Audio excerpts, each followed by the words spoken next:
Olá, meus companheiros de leitura. Tudo bem com vocês? Prontos para a penúltima leitura de Ramsés? Essa coleção maravilhosa do autor Christian Jacques que encanta todo mundo que lê. E agora que ouve, né? Muito obrigada pela companhia de vocês, por toda essa leitura. Obrigada pela paciência com a minha pausa mais do que prolongada.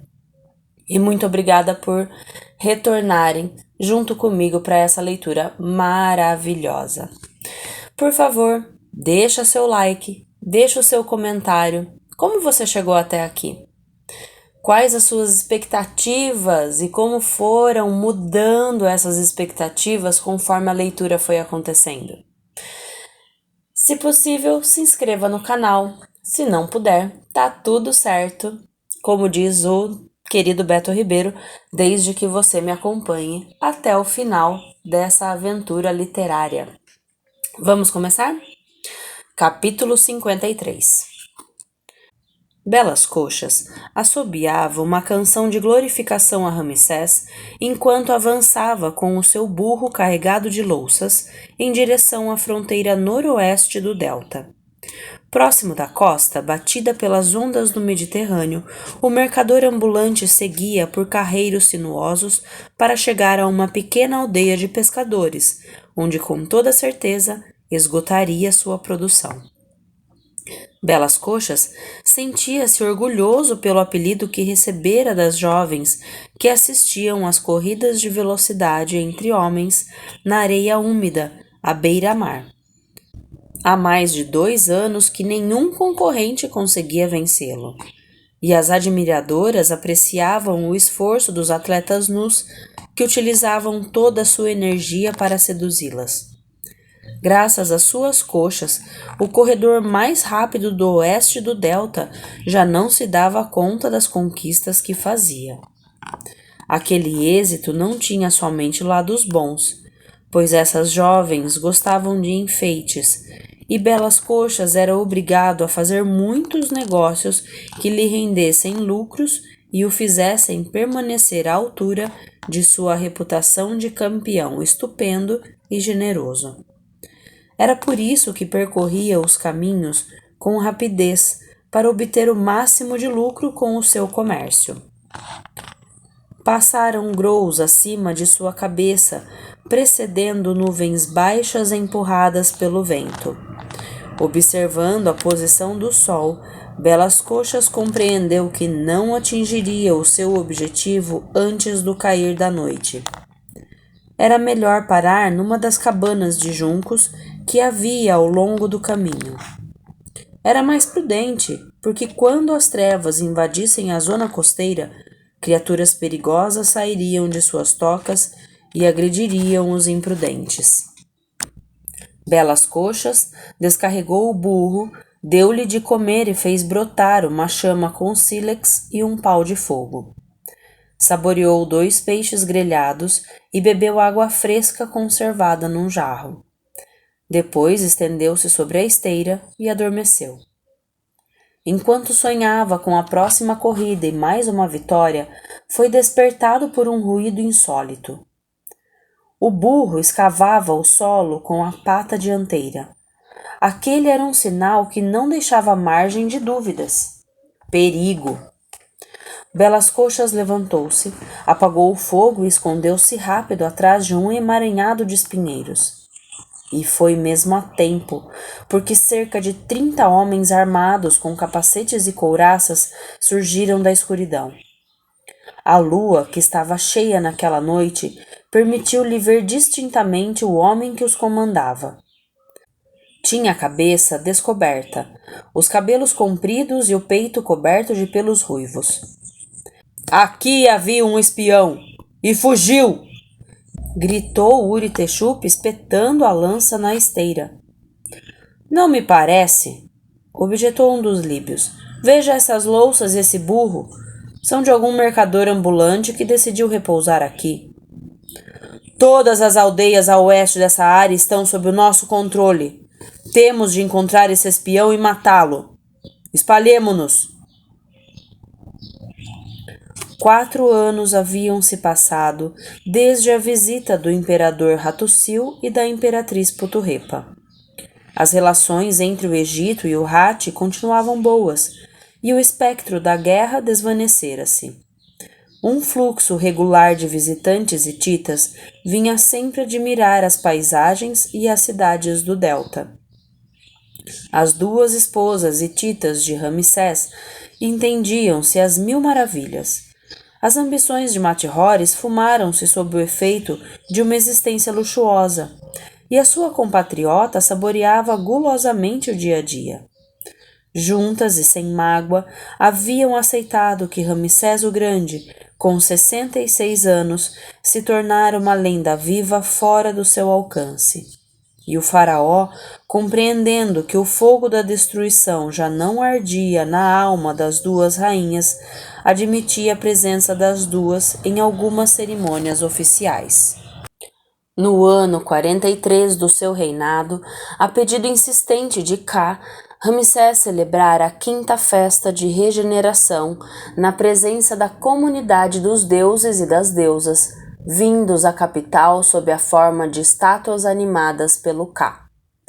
Doravante, o faraó deveria recorrer com frequência àquele processo ritual para poder suportar o peso da idade, que cada vez se fazia sentir mais.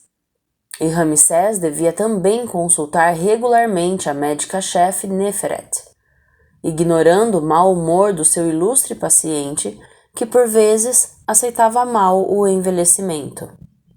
Neferet evitava-lhe sofrimentos dentários e tratava a evolução da artrose. Graças aos seus tratamentos, a vitalidade do monarca permanecia intacta e permitia-lhe manter o seu ritmo de trabalho. Depois de ter despertado a força divina em seu santuário e celebrado o ritual da madrugada, Ramsés conversava com o vizir Amene e Merneptah. Deixava a esse trio o cuidado de concretizar as suas diretivas. À tarde estudava com Ka os grandes rituais de Estado e dava-lhes novas formulações. O rei afastava-se pouco a pouco da administração do país, confiando-a a excelentes mãos. Ia muitas vezes a Tebas ver a filha Meritamon em seu templo de milhões de anos. Ao regressar de Karnak, onde o grande sacerdote Bakhen desempenhava a sua tarefa com satisfação geral, foi acolhido no porto de Pi-Ramsés por um Merneptah preocupado. Um relatório inquietante, Majestade. O general-chefe do exército egípcio conduziu pessoalmente o carro real em direção ao palácio. Se os fatos forem confirmados, Majestade, devo acusar-me de um ato leviano. Explique-se, Merneptah. O oásis de Silwa, perto da fronteira líbia, parece ter sido atacado por um bando armado sob as ordens de Malfi. De quando data esta informação? Chegou há 10 dias, mas acabo de ser avisado agora. Por que a põe em dúvida? Porque a identificação do oficial encarregado da segurança do oásis não está correta. Talvez a urgência e o fogo da ação sejam os causadores desse erro. Se o oásis foi realmente atacado, temos de reagir. E, se se trata de Malfi, temos de sufocar-lhe a revolta no início. Porque se considera responsável, meu filho? Porque não fui vigilante, Majestade. A paz com o Hatti fez-me esquecer que a guerra podia vir do oeste. E esse maldito Uri Teshup continua em liberdade.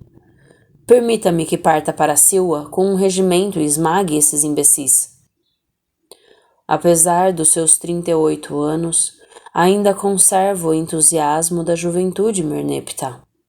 Um oficial experiente se encarregará dessa missão. Quanto a você, põe as nossas forças em estado de alerta. Juro-lhe que eram bandidos líbios, repetiu Belas Coxas ao sonolento guarda-fronteira. Está contando a primeira coisa que lhe vem à cabeça, rapaz. Não há nenhum líbio por aqui. Corri até ficar sem fôlego porque eles queriam me matar. Se eu não fosse um campeão de corrida, eles teriam me agarrado. Muitos capacetes, couraças, espadas, lanças, um verdadeiro exército. Depois de uma série de bocejos, o guarda-fronteira observou o jovem com um olhar irritado. A cerveja forte perturba a cabeça. Pare de beber. Os bêbados acabam mal. Como estava a lua cheia, via até o chefe deles antes de fugir. Um homem de cabelos compridos e peito coberto de pelos ruivos. Esses pormenores despertaram o funcionário. Como todos os oficiais do exército, da polícia e das alfândegas, recebera também um desenho representando o criminoso Uritexup, com a promessa de uma boa recompensa a quem contribuísse para a prisão do Itita. O guarda-fronteira exibiu o retrato perante os olhos de Belas Coxas. É ele? Sim, é o chefe deles. Ao longo da faixa desértica ocidental do delta, entre o território egípcio e o mar, a administração militar mandara construir fortins, junto dos quais haviam se desenvolvido pequenas povoações. Estavam separados uns dos outros por um dia de carro ou 2 dias de marcha rápida, e as guarnições tinham ordem de prevenir os generais de Pi-Ramsés e de Mênfis ao mínimo movimento suspeito dos líbios. E, se havia uma região que os altos comandos consideravam rigorosamente vigiada, era aquela.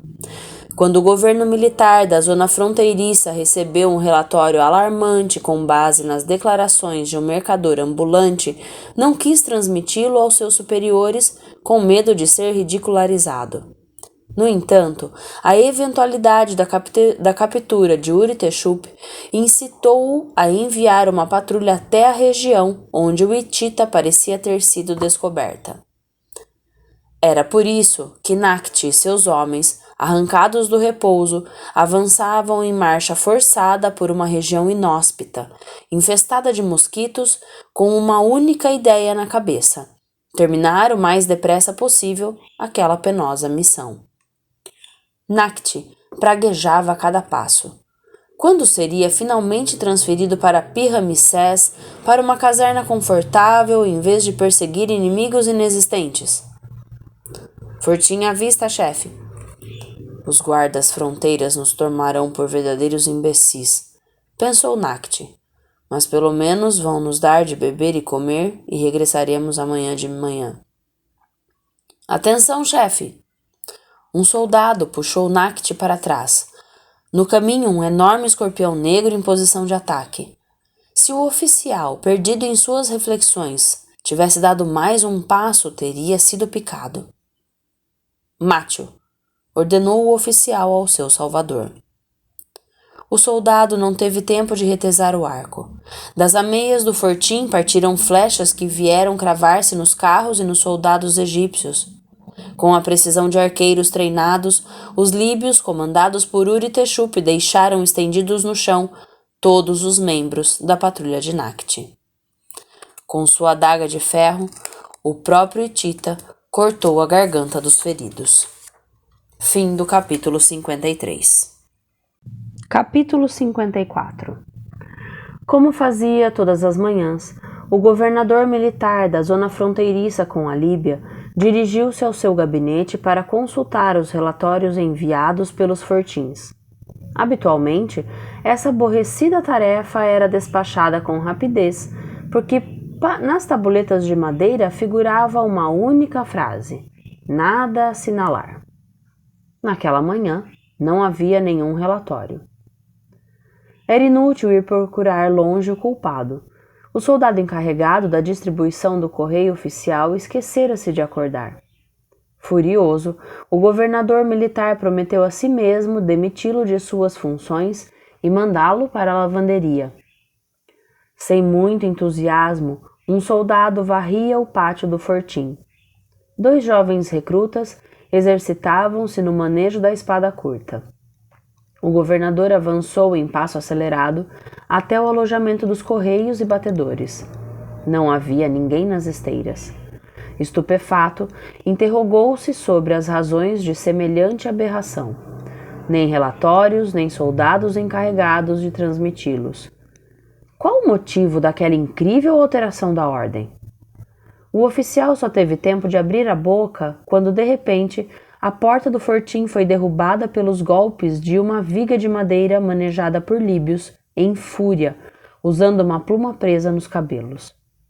A machadadas massacraram o varredor e os 2 recrutas, antes de abrirem o crânio do governador, petrificado, pois nem sequer pudera fugir.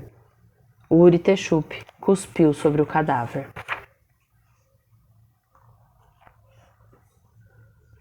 O oásis de Silwa não foi atacado, declarou o oficial superior a Merneptah. Fomos vítimas de uma falsa informação. Não há vítimas? Nem vítimas nem revolta. Fui lá inutilmente. Depois de ficar só, Merneptah sentiu-se dominado pela angústia. Se haviam distraído assim a sua atenção, não seria para atacarem em outro lado? Somente Ramsés seria capaz de detectar a dimensão do perigo. No momento em que Merneptah subia para o carro, o seu ajudante de campo correu em sua direção. General, uma mensagem de uma guarnição próxima da fronteira líbia. Um ataque em massa contra os nossos fortins. A maior parte deles já caiu e o governador do lugar talvez esteja morto. Os cavalos de Merneptah nunca galoparam com tal velocidade. Saltando do carro ainda em movimento, o filho mais novo do rei subiu correndo a escadaria do palácio. Com o apoio de Serramana, interrompeu a audiência que o faraó concedia a alguns governadores de província. Bastou o rosto alterado de Merneptah para Ramsés compreender que ocorrera um acontecimento grave. O rei dispensou os governadores, prometendo-lhes um próximo encontro. Majestade, declarou o general-chefe, os líbios invadiram provavelmente o noroeste do delta. Desconheço ainda a extensão do desastre. Uri Teshup Malfi, exclamou Serramana. O Hitita é realmente mencionado nos relatórios mal escritos que recebi, e Malfi conseguiu unir os clãs líbios que se digladiavam. A nossa reação deve ser violenta e rápida, a menos que se trate de uma nova cilada, como a de Silwa. Se o grosso das tropas se dirigisse para o noroeste do delta e se fosse um chamariz, Malfi atacaria a área de Tebas e não encontraria qualquer resistência. Poria a cidade santa do deus Amon a ferro e fogo. Da decisão de Ramsés dependia o futuro do Egito. Majestade, disse Serramana tímido, havia-me prometido... Não esqueci. Você virá comigo. De olhos negros e cruéis num rosto quadrado, Malfi era considerado pelos seus homens como a encarnação de um demônio do deserto, capaz de ver pelas costas e esfacelar qualquer adversário com os dedos cortantes como lâminas. A quase totalidade das tribos colocara-se sob o seu comando porque ele soubera, ao cabo de longas conversações, atiçar o velho ódio contra o Egito. Diante da ferocidade dos guerreiros líbios, os egípcios, enfraquecidos por uma longa rotina de paz, fugiriam. E a presença do Hitita Uri Teshup, cuja reputação de bravura não precisava ser apregoada, galvanizava os conquistadores. Mais adiante, a menos de 2 horas de caminhada, disse Uri Teshup, estendendo o braço direito. São as primeiras aldeias do delta. Em breve elas serão nossas. Depois destruiremos Pi-Ramsés, cujas defesas estarão reduzidas ao mínimo. Você será proclamado faraó Malfi, e o que restar do exército egípcio ficará sob a sua soberania. A sua estratégia é infalível, Uri Teshup? É, pois conheço bem Ramsés. A diversão de Silwa deve tê-lo perturbado e convencido de que decidimos abrir várias frentes. A sua prioridade será proteger Tebas e os seus templos. Por isso enviará para o sul 2 regimentos, com certeza sob o comando de Merneptah. O terceiro garantirá a segurança de Mênfis. E como Ramsés tem a vaidade de se considerar invencível, colocar-se-á à frente do quarto para nos aniquilar. Teremos à nossa frente apenas alguns milhares de homens, Malfi, e os venceremos facilmente. Apenas lhe peço um único favor. Deixe-me matar Ramsés com a minha adaga. O líbio balançou a cabeça afirmativamente. Teria preferido dispor de mais tempo para tornar as suas tropas mais aguerridas, mas o alerta dado por um mercador ambulante obrigara-o a precipitar o assalto. Um único regimento não assustava Malfi. Os líbios tinham ânsia de lutar, duplicado pela droga. O seu ardor dar-lhe-ia vantagem sobre os timoratos egípcios. Uma única ordem: luta sem quartel. Eilos, anunciou Uritexup. Pelos olhos de Malfi perpassou um clarão de raiva. Finalmente ia vingar a honra da Líbia, achincalhada pelos faraós há tantos séculos, arrasar suas aldeias opulentas e queimar suas colheitas. Dos sobreviventes, faria escravos. Ramsés avança à frente de suas tropas, constatou o hitita excitado. Quem vem à direita dele? O rosto de Uritexup ficou sombrio. O filho mais novo, Merneptah. Não devia comandar as tropas reunidas em Tebas? Mataremos o pai e o filho. E o homem à esquerda do rei? Essa é Ramana, o chefe de sua guarda pessoal. O destino favorável, Malfi, aquele, hei de esfolá-lo vivo. Soldados de infantaria, arqueiros e carros perfilavam-se no horizonte numa ordem perfeita. Não é apenas um regimento, observou Malfi. Consternado, Uritexup não se atreveu a responder. Minuto a minuto, a vasta planície cobria-se de soldados egípcios. O líbio e o hitita renderam-se à evidência. Ramsés correra o risco de vir ao seu encontro com os 4 regimentos dos deuses, Amon, Ra, Ptah e Set. Era a totalidade da força de ataque egípcia que se preparava para cair sobre os seus inimigos. Malfi fechou os punhos. Você dizia conhecer bem Ramsés, Uritexup. A sua estratégia é aberrante. Como se atreve a correr tantos riscos?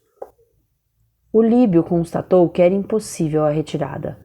Os arqueiros núbios, comandados pelo vice-rei Setaol, barraram-lhe o caminho. Um líbio vale pelo menos 4 egípcios! Berrou Malfi. Ao ataque! Enquanto Ramsés permanecia impassível em seu carro, os líbios lançaram-se ao ataque da primeira linha egípcia. Os soldados de infantaria ajoelharam-se para facilitar a pontaria dos arqueiros, cujos disparos dizimaram o adversário. Os arqueiros líbios revidaram, porém com menos eficiência, e a segunda leva de ataque, bastante desorganizada, lançou-se sobre os soldados de Set. Veio o contra-ataque dos carros. A ordem de Merneptah avançaram sobre os líbios que, apesar dos gritos de Malfi, começaram a debandar. Os fugitivos esbarraram com os núbios de Setaol, cujas flechas revelaram-se devastadoras. O resultado do combate já não deixava dúvidas agora. A maior parte dos líbios, esmagados em número, depuseram as armas. Louco de raiva, Malfi reuniu à sua volta os últimos partidários. Uritexup desaparecera.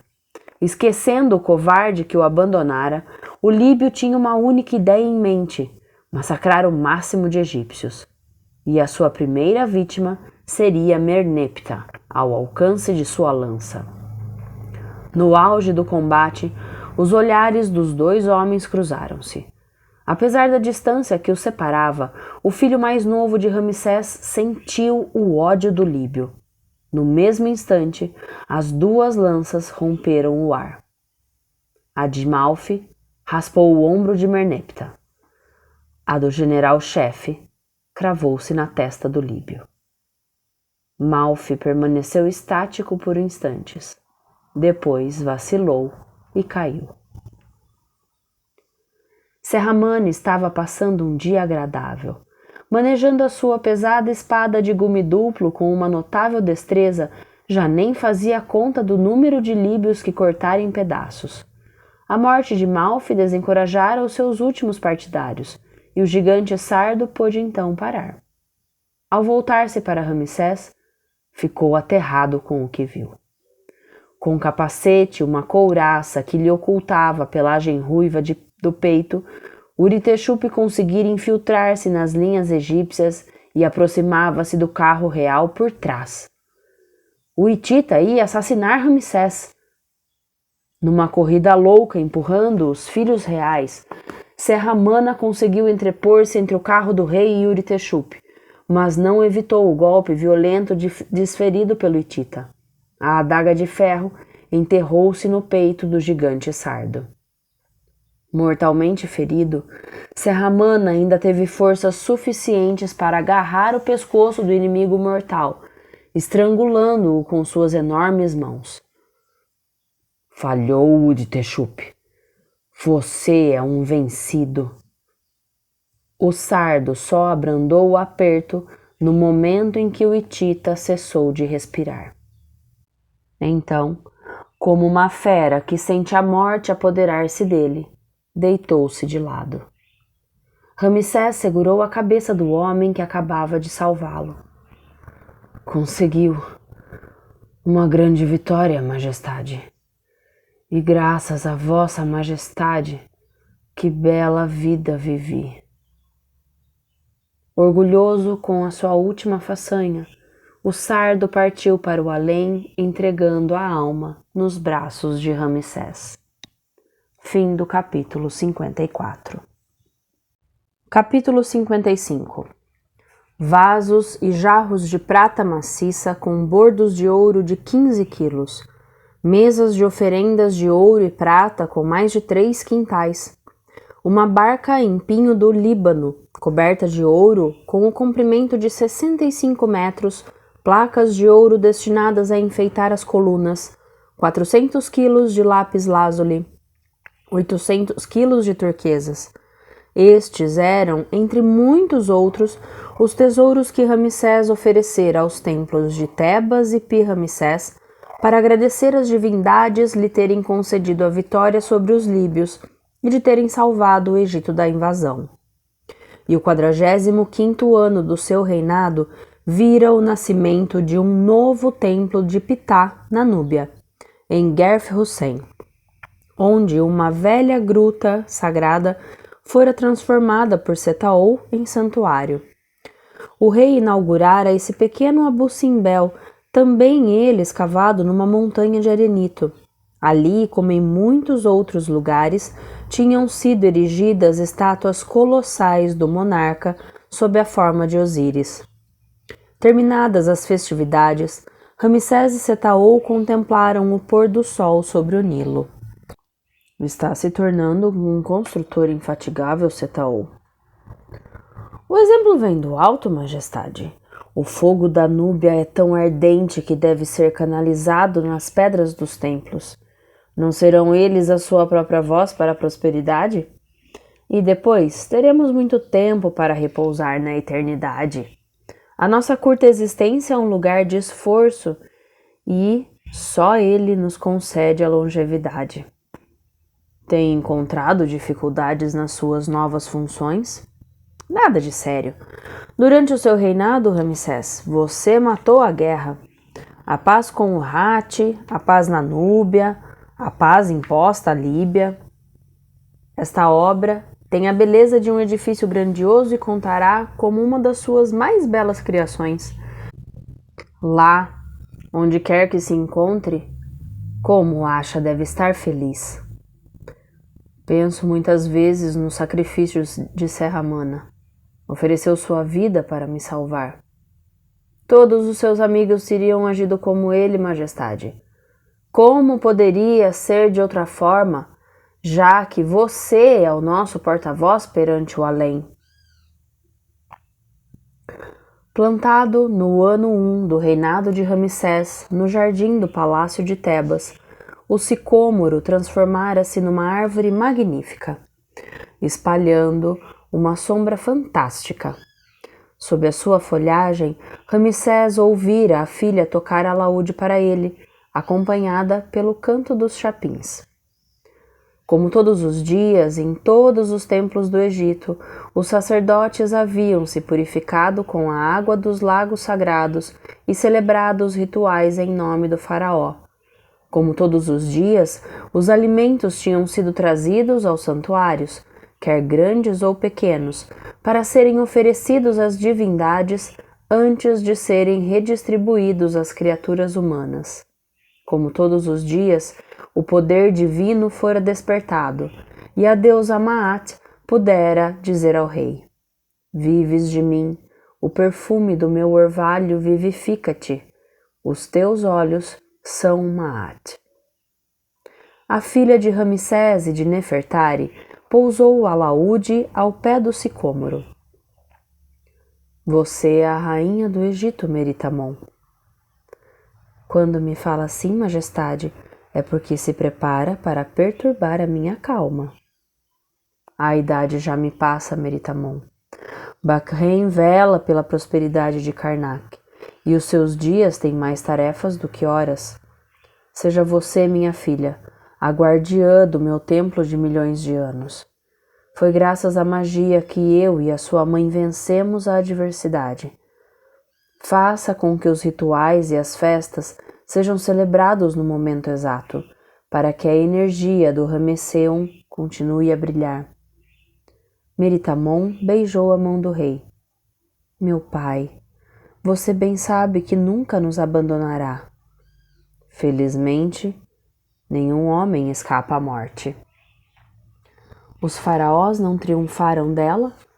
Embora lhe tenha desferido rudes golpes, resistiu-lhe e creio mesmo que a domesticou. Será dela a última palavra, Meritamon.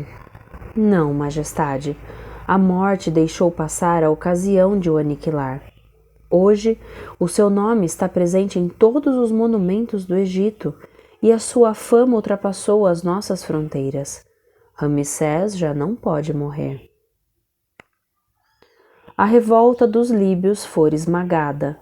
A paz reinava, o prestígio de Ramsés aumentava cada vez mais.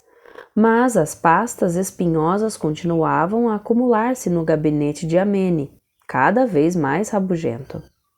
E não seriam nem o general-chefe Merneptah, nem o grande sacerdote Ka que dariam uma solução ao problema insolúvel sobre o qual o secretário particular do rei quebrava a cabeça. O próprio vizir se declarara incompetente. Para quem se voltar, senão para Ramsés? Não censuro a vossa majestade que viaje, declarou Amene, mas quando está longe da capital, os aborrecimentos têm tendência para se acumular. Estará a nossa prosperidade em perigo? Persisto em pensar que, numa arquitetura monumental, o menor defeito pode provocar a sua ruína. Eu não trabalho com o que é grandioso, mas com as dificuldades do dia a dia. Pode poupar-me de um longo discurso? Recebi uma queixa do governador da cidade de Sumeno, no Alto Egito. O poço sagrado que alimenta a localidade secou e os sacerdotes locais confessam-se incapazes de impedir essa catástrofe. Enviou especialistas para lá? Acusa-me de cumprir mal a minha função? Um exército de técnicos fracassou e aqui me tem, com esse poço recalcitrante e uma população angustiada. Várias donas de casa haviam se reunido na margem de um dos canais que irrigavam os campos da cidade de Sumeno. No meio da tarde, vinham lavar a louça, a boa distância das lavadeiras, às quais estava reservado um outro setor do canal. Conversavam, trocavam confidências, faziam mexericos e não se privavam de criticar esta ou aquela pessoa. A língua mais afiada da cidade era a de Brunete, a linda esposa de um marceneiro. Se o poço está seco, disse ela, teremos de deixar a cidade.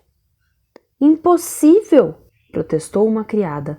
A minha família vive aqui há várias gerações e não quero que os meus filhos sejam criados noutro lugar que não seja Sumeno.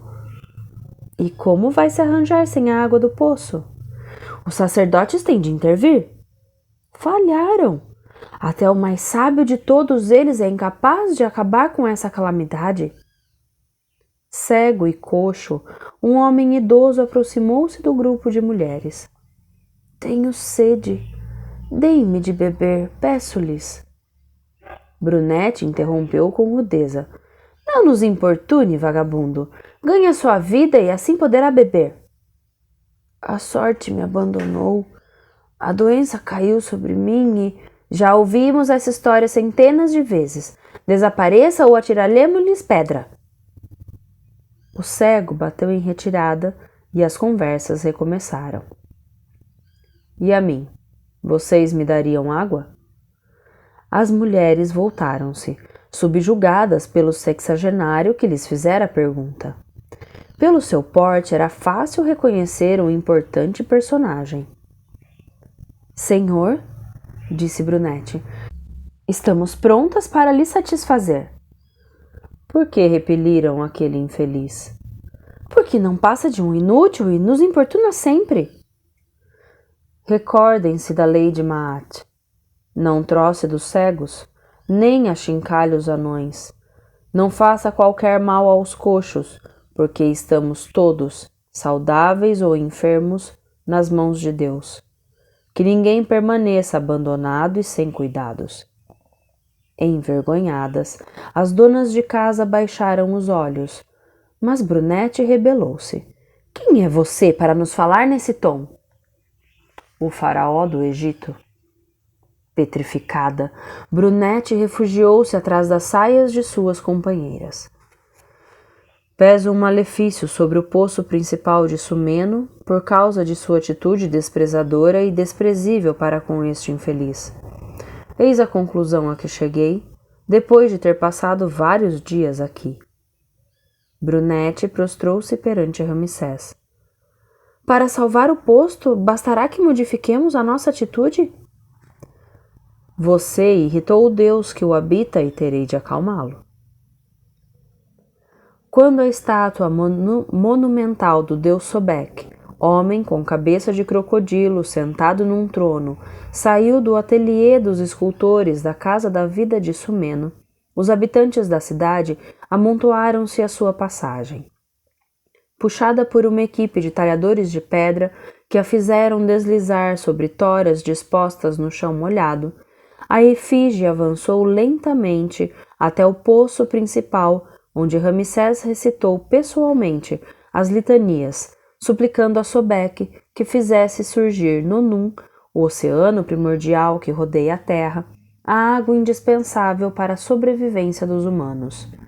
Depois, o rei ordenou aos artesãos que descessem a estátua ao fundo do poço, onde executaria a sua obra de vida. A partir do dia seguinte, o poço de Sumeno fornecia novamente o precioso líquido aos habitantes da cidade, que organizaram um banquete onde ficaram, lado a lado, o cego e a esposa do marceneiro. Fim do capítulo 55. Capítulo 56. Nascido de pai egípcio e de mãe fenícia, Refat tinha feito uma brilhante carreira. Aluno estudioso, estudante destacado na Universidade de Mênfis, onde os seus dons em matemática haviam deslumbrado os professores mais exigentes, hesitara muito tempo entre diversos postos antes de entrar para o Serviço Central de Hidrologia que geria as águas do Nilo, que ia desde as previsões da cheia até os métodos de irrigação.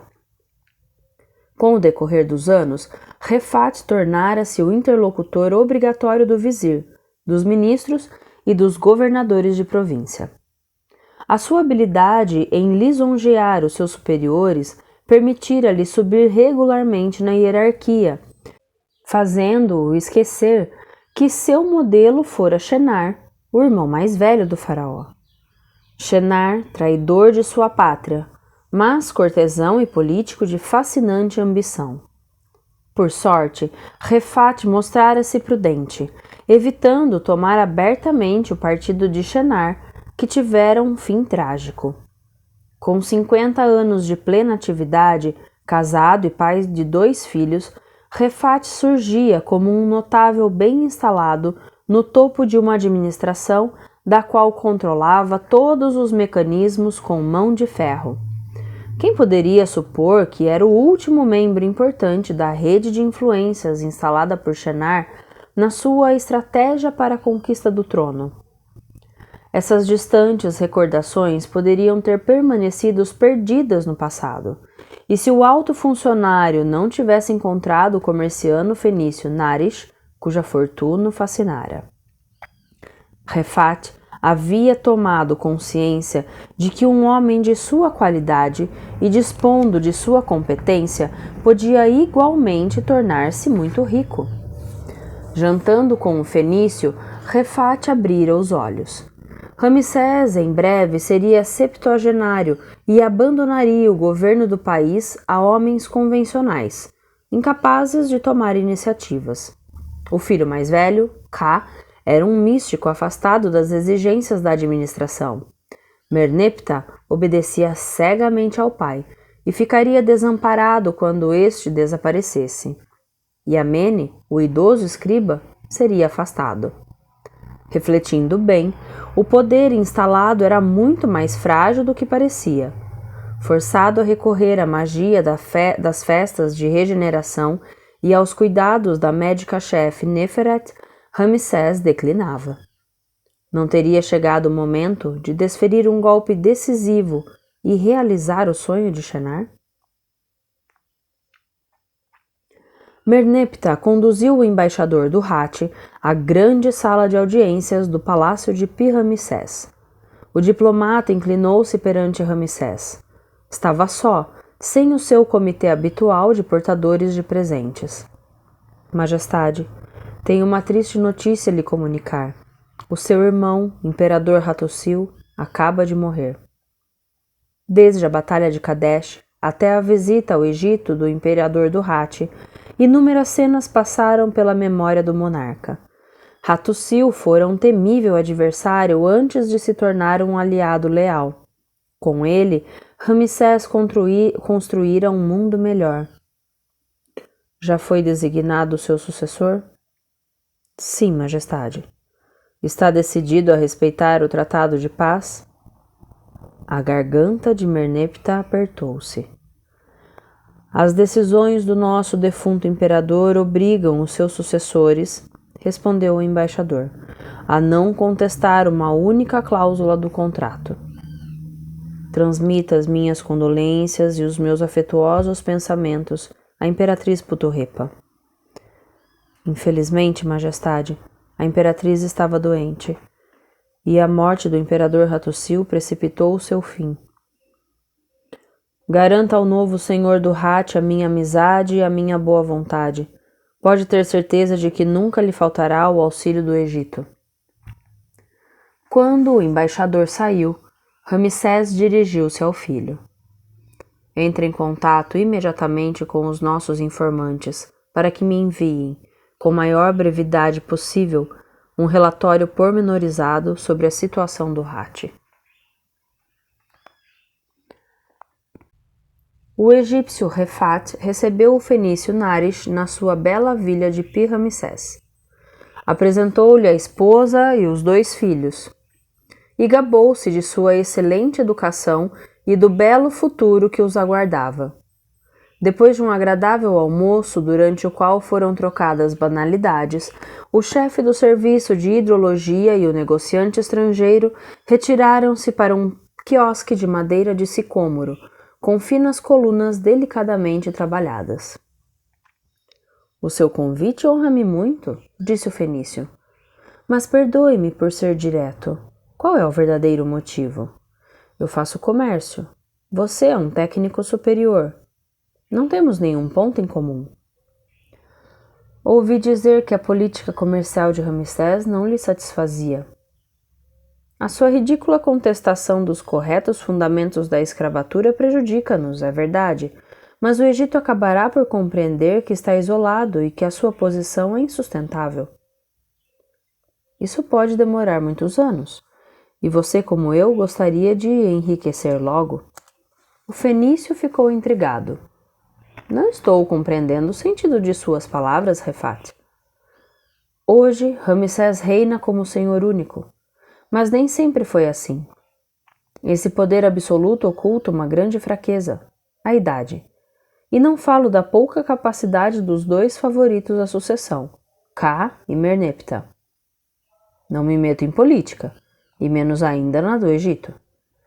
Mas acredita no poder supremo do lucro, não é verdade? Não é aí que reside o futuro da humanidade? Então apressemos esse futuro. Tanto você como eu temos razões, embora diferentes, para nos vingarmos de Ramsés, um velho rei que agora está incapacitado de reagir. Mas isso não é o essencial. É possível aproveitar a degeneração do poder central para realizar uma fantástica operação comercial. De que tipo? Em poucas palavras, triplicar a riqueza da Fenícia. E estou certo de ficar abaixo da verdade. É bobagem dizer que o instigador desse fabuloso acontecimento, você, Nares, será elevado aos píncaros. E você, Refat? De início, prefiro permanecer na sombra. Qual é o seu plano? Antes de revelá-lo, devo certificar-me do seu silêncio. O negociante sorriu. Meu caro Refat, a palavra dada só tem valor no Egito. Se você se lançar nos negócios, tende a abandonar o mais rapidamente possível essa moral arcaica. O alto funcionário hesitou em continuar. Se o fenício o traísse, acabaria os seus dias na prisão. Muito bem, Nares. Vou explicar-lhe tudo. À medida que Refat falava, o fenício perguntava-se como podia semelhante loucura ter germinado no cérebro de um súdito do faraó. Mas ele, Nares, não corria qualquer risco, e o egípcio tinha razão. Se a operação tivesse êxito, uma fortuna fenomenal estaria esperando por eles, e o reinado de Ramsés terminaria num desastre. Merneptah não conseguia afastar do espírito o episódio líbio. Ele, o general-chefe encarregado da segurança do território, não tinha sabido descobrir a manobra de Malfi. Sem a clarividência e a audácia de Ramsés, os revoltados líbios teriam invadido o delta, destruído a capital e matado milhares de egípcios. Aproveitando tal experiência, o próprio Merneptah inspecionara os fortins encarregados de observar os deslocamentos das tribos líbias e dar o alerta em caso de perigo. O filho mais novo do rei procedera a mudanças indispensáveis, tornara a disciplina mais rigorosa e insistira na missão vital desempenhada pelos militares destacados para aquela ingrata tarefa. Merneptah não acreditava na derrota definitiva dos líbios. É verdade que Malfi não existia mais, porém outros guerreiros ávidos de vingança, tão cheios de ódio como ele, o substituiriam e defenderiam a guerra contra o Egito a qualquer preço.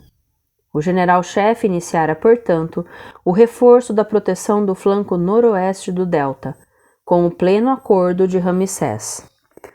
Mas como evoluiria a situação no Hatti? A morte de Hattusil, soberano inteligente e realista, não marcaria o início de uma crise interna que o embaixador tentara disfarçar com as suas tranquilizadoras declarações? Entre os hititas, era comum se apoderarem do trono utilizando veneno ou punhal. E talvez o velho imperador tivesse se enganado, julgando ter aniquilado todas as formas de oposição. Impaciente por obter notícias seguras do Hatti, Merneptah mantinha os seus regimentos em pé de guerra. Embora não desprezasse o peixe, Vigilante tinha uma predileção especial por carne vermelha. De olhar tão vivo como o de seus predecessores, representantes de sua dinastia, o cão de Ramsés apreciava os encontros com o seu dono. Uma refeição sem carinhosas palavras não tinha o mesmo sabor. O rei e vigilante terminavam o seu almoço, um de frente para o outro, quando Merneptah chegou ao palácio. Majestade, li todos os relatórios dos nossos informantes e conversei demoradamente com o chefe de nossos agentes colocado em Hattusa. Ramsés encheu de vinho uma taça de prata e ofereceu-a ao filho. Não me esconda nada, Merneptah. Quero conhecer toda a verdade. O embaixador do Hatti não nos mentiu. O sucessor de Hattusil está firmemente decidido a respeitar o Tratado de Paz e a manter excelentes relações com o Egito. Fim do capítulo 56. E fim da leitura de mais um bloco de capítulos, meus amigos. Guerra, paz, esses 4 capítulos foram intensos, hein? O que vocês acharam? Contem aí pra mim nos comentários. E a semana que vem nos despedimos de Ramsés, mas por enquanto, curte, deixa o seu comentário, compartilha a playlist com alguém que você conhece, que gosta de história do Egito e que pode gostar, adorar essa coleção, essa leitura, né, da coleção Ramsés, o Filho da Luz, de Christian Jaque. Mais uma vez, muito obrigada pelo carinho, pela companhia, e em breve a gente se encontra, hein? Semana que vem estamos aqui novamente. Um grande beijo para vocês, um ótimo final de semana e tchau!